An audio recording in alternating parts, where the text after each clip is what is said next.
All aboard the Limbus Express! Railway extractions finally out. We got our conductor's hat on. We've cleared this already. Let me show you guys how I did it and how I'm going to improve. These are going to be my top tips and tricks on how you guys can clear this with ease and what the best way is to get that good old 120 sub turn count. So, this is what you're going to do. First and foremost, get through all of this. There's a lot of good rewards here that you'll get by clearing these. Don't worry about clearing it fast on your first time, just worry about getting it cleared. The next thing you want to do, obviously, is as you're clearing this, you're going to want to have a good team composition. I've been experimenting with different teams, and this was the first team that I used. As you can see, Faust did the most damage in this run for me, and these are the damage numbers for these characters that I used. This, however, I did it without uptying my egos.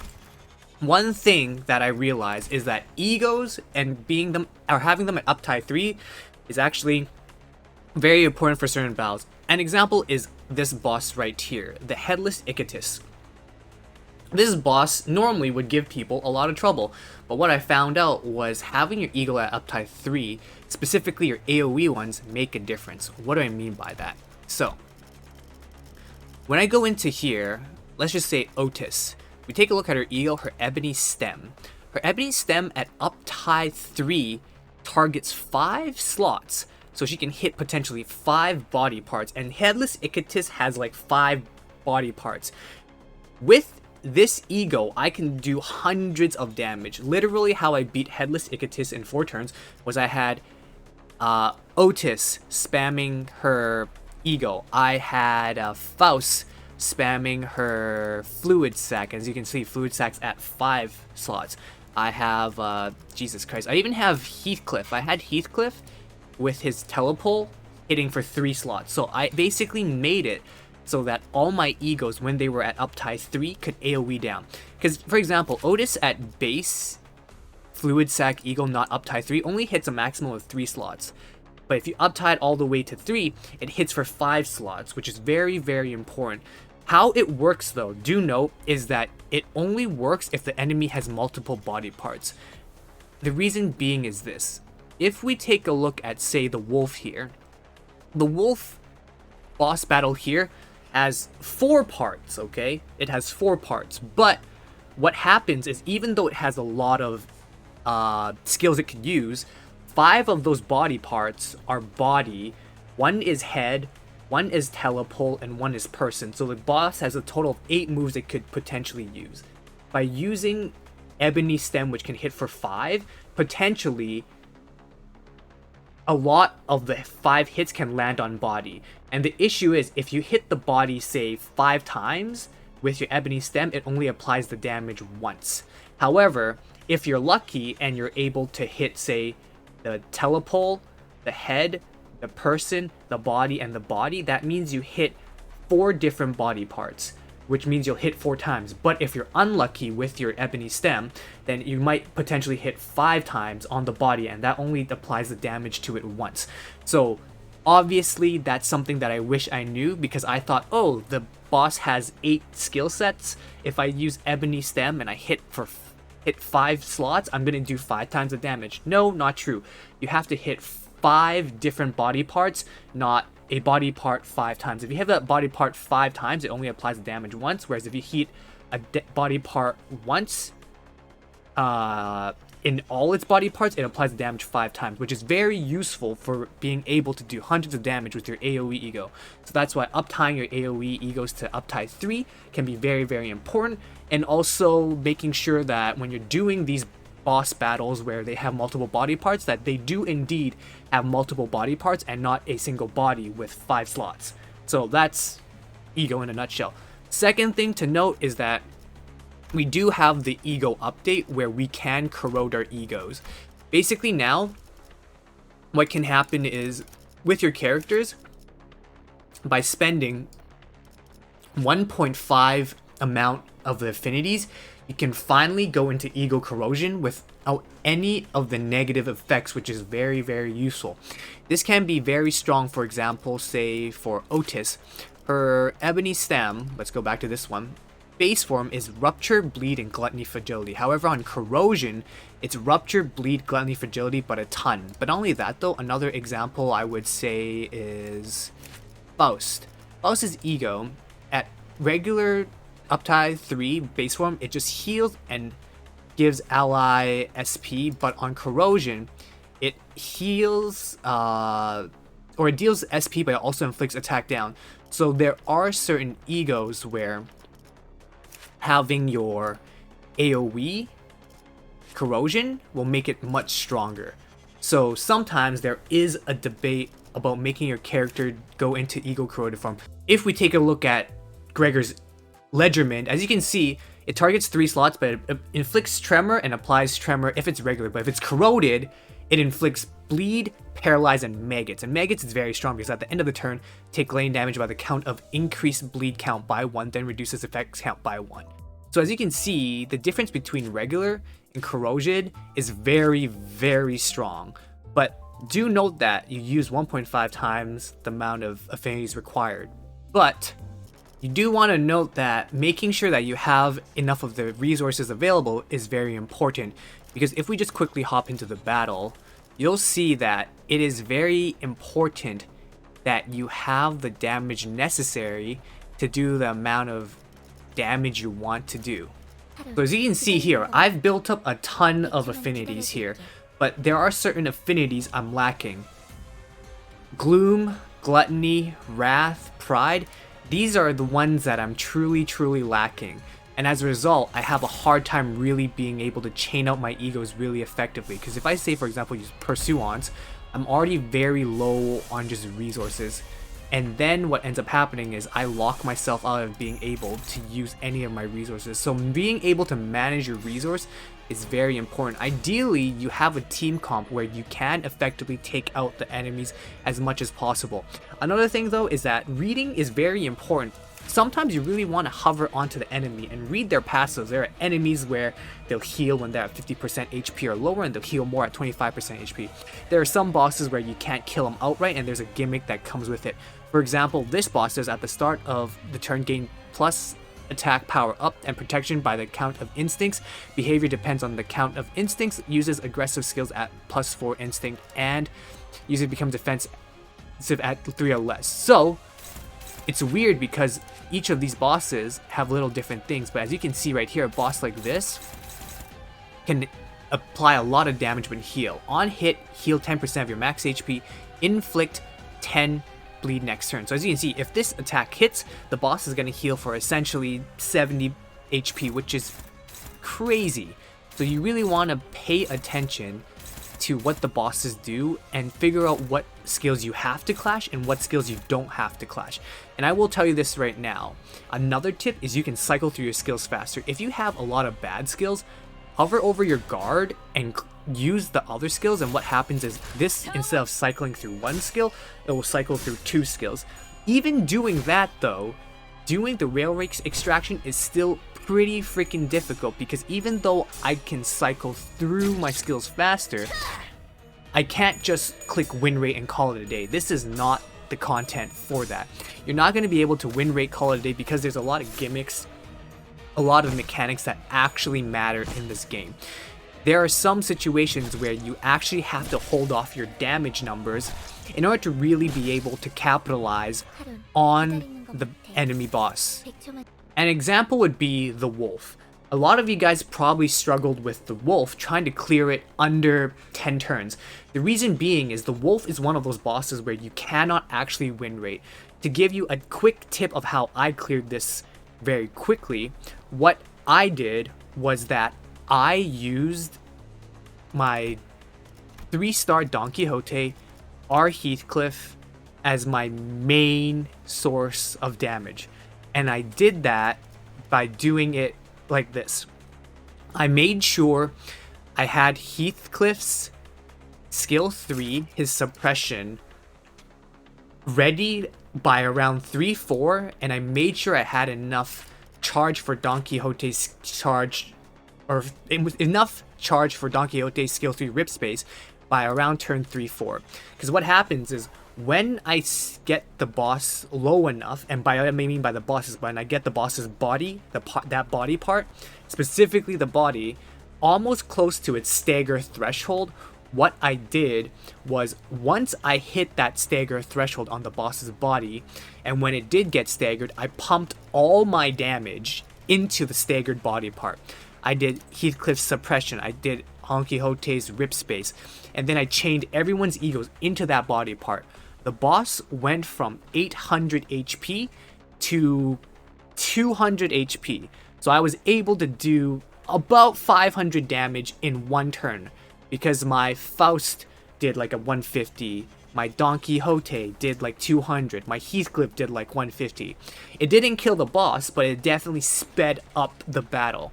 And you can't do that normally. Chipping the boss away with just win rate isn't going to work. You actually have to plan a little bit and hold off some of your high damaging skills, so the moment that you stagger the boss, you dunk all your damage as much as possible into the boss, and then that way you can burst it out. However, there are some bosses that don't work like that. An example is this boss right here, this robot. It took me 7 turns to do, but you could not use that strategy with the telepole fox on this robot. This robot cannot be staggered. It just cannot be staggered. So how I did this one was just bleed. Encorp and bleed. That's all I did. Fought it down normally. It took a while, but I was able to take it out. And the most important thing is that you want to definitely be able to use your resources as effectively as possible. As you can see right now, I'm being very inefficient with Envy and Sloth right here. Ideally, you want to be able to use egos that can take advantage of these excess affinities that I have. It says at the end of my first run that I did right here with my clear at 138 turns, I had 60 plus of Wrath, 60 plus of Lust, and 60 plus of Envy. And I lacked all of these guys, which were the main resources that I was using for my egos. It was rough, not gonna lie, it was rough. These were getting absolutely crushed, and I had an excess, way too many of these other egos. And if you're wondering how I had so many, I was using Sinclair, but I was using Blade Lineage Sinclair. But I was really taking advantage of his Impending Day ego, where if its passive is after you defeat an enemy with an attack or a counter skill, gain 5 ego resources of that skill affinity. So because I was using Blade Lineage, his skills are red, blue. Yeah, his main skills are red, blue, and he has a green skill, but his green skill is a skill 1, so I always cycled his skill 1 away, which meant that I would always get a ton of red and blue. Actually, no, I had a ton of pride added, so I had a ton of red and I had a ton of blue. I wasn't able to use the red and blue enough to really make it work as itself. With that being said, though, this time around, I decided to use Mexican Sinclair because I thought it'd be better to use Mexican Sinclair because he can offer up Envy and Gloom, which this team uses a lot of. But the issue is that his second skill is so weak, it very rarely ever clashes, and it's only his third skill will ever get the kill on the enemies. But even then, having him land the killing blow is really hard because this Sinclair doesn't do enough damage sometimes. Because if you take a look at it right now, my Gloom is very low, but as you can see, my Envy is really high. So obviously, Sinclair was able to give me a good chunk of resources, but the identity itself is quite weak, unfortunately.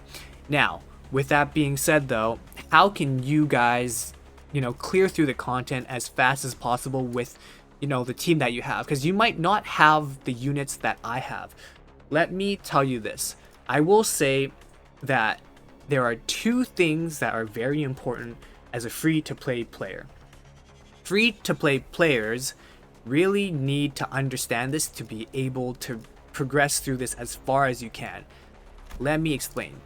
So if we pop into here, one thing that's very important in these battles is Mersault's Chain of Others.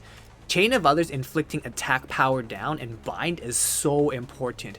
You really want to be able to inflict just chains of others on bosses because it makes such a big deal to the enemy's offensive capabilities. And you only need 2 Envy, 1 Gloom, and 1 Sloth, which is very, very useful. This is just an eagle that everyone gets free to play. Very, very, very useful skill. Definitely use this a lot. It definitely carried me through the battle with the Wolf here. The Wolf definitely had a high clash power. I wouldn't have been able to beat Wolf without using Mersault's Ego. Another character that's very, very useful, that's also free to play, at least the resource in itself is useful, is Faust. Faust's representation emitter, very useful. Not only number 1, it's AoE, but it heals for 12 SP for all allies. Healing 12 SP is very, very strong because you want to be able to keep your sanity very high. Another character where their ego was very beneficial for me was Otis.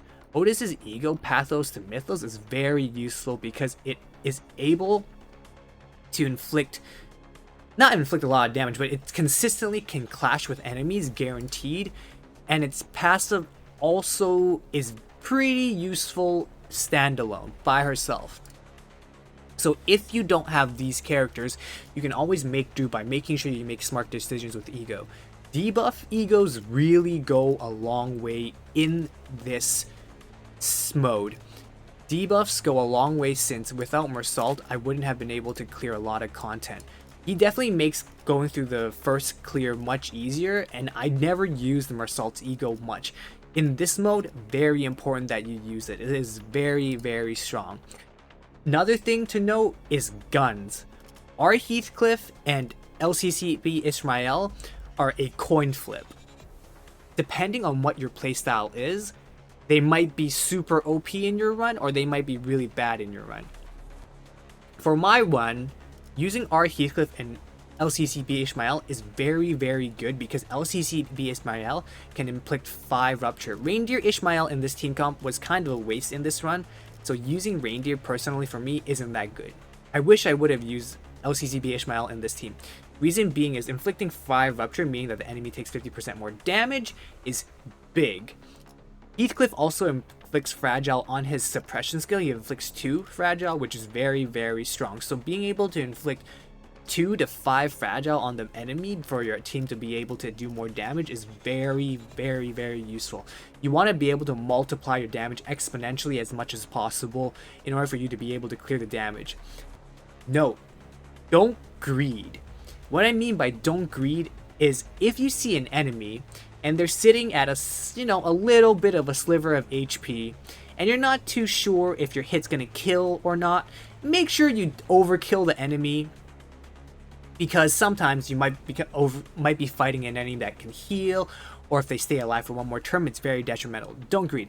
But on the flip side though, don't be too greedy. What I mean by that is, if you throw 5 attackers into someone who's already going to die, what ends up happening is if you kill the guy with 2 units and your other 3 units end up not attacking, what happens to those 3 units is their turn gets wasted, and then you go into the next turn, which is a waste of a turn.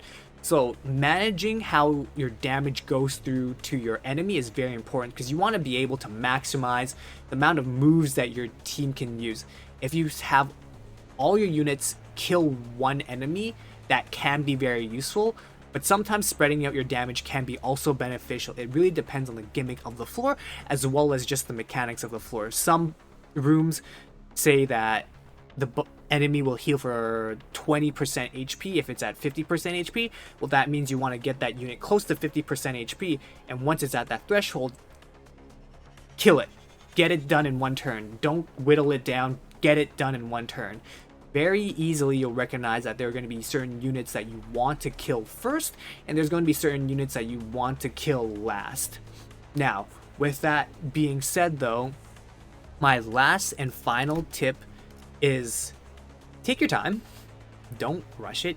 Honestly, this type of content is meant to be a marathon, but there are some of you guys who can choose to sprint it. I would say that this content right here is essentially our end game, because number one, it gives a lot of good resources for people just by virtue of clearing the stage.